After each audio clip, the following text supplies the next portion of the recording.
Maharashtra today 24 news सत्य परिस्थितीचा सविस्तर आढावा। रस्ता नसल्यामुळे जालना शहरातील नागरिक हैराण आहे। मात्र मृत्यूनंतर देखील नागरिकांच्या रस्त्याचा प्रश्न मिटेना। जालन्यातील लालबाग परिसरातील नामदेव चिमाजी घाटोळे या वयोवृद्धाचा मृत्यू झाला।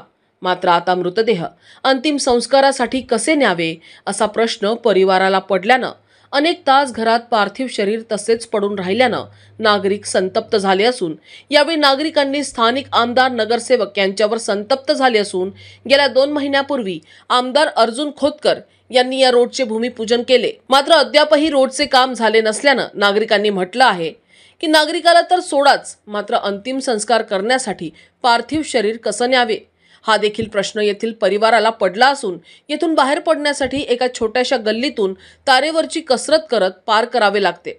अशा परिस्थितीमध्ये घरामध्ये पडलेला मृतदेह अंतिम संस्कारासाठी कसा न्यावा हा गंभीर प्रश्न या पीडित कुटुंबावरती पडला असून आमदार नगरसेवक हे फक्त मतदान मागण्यापुरतेच येतात आणि आश्वासन देऊन निघून जातात असा आरोप यावेळी स्थानिक नागरिकांनी केला असून इथे येण्या जाण्यासाठी तत्काळ रास्ता करण्यात यावा, नसता येणाऱ्या काळात मोठे आंदोलन करू असा इशारा यावेळी सामाजिक कार्यकर्ता तथा सुभाषचंद्र बोस सेनेचे संस्थापक अध्यक्ष रतन आसाराम लांडगे यांनी दिला।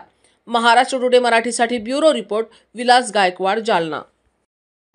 जय सर, मी नेताजी सुभाषचंद्र बोस सेवा भविष्य संस्थेचा संस्थापक अध्यक्ष रतन आसाराम लांडगे।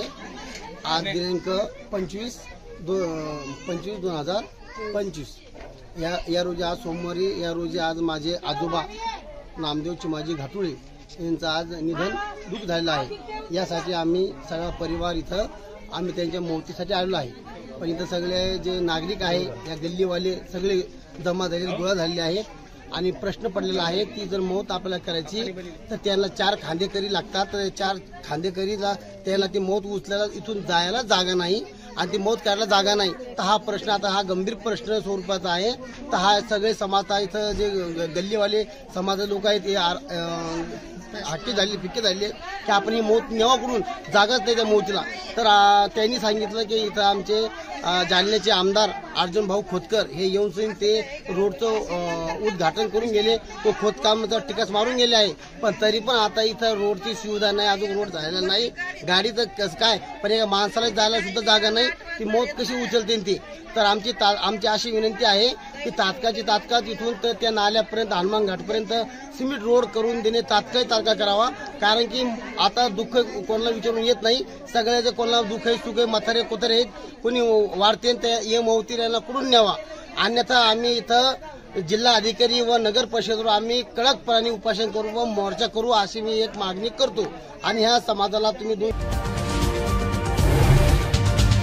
आजच महाराष्ट्र टुडे 24 न्यूजला सबस्क्राइब करा आणि सत्य परिस्थितीचा सविस्तर आढावा पहा।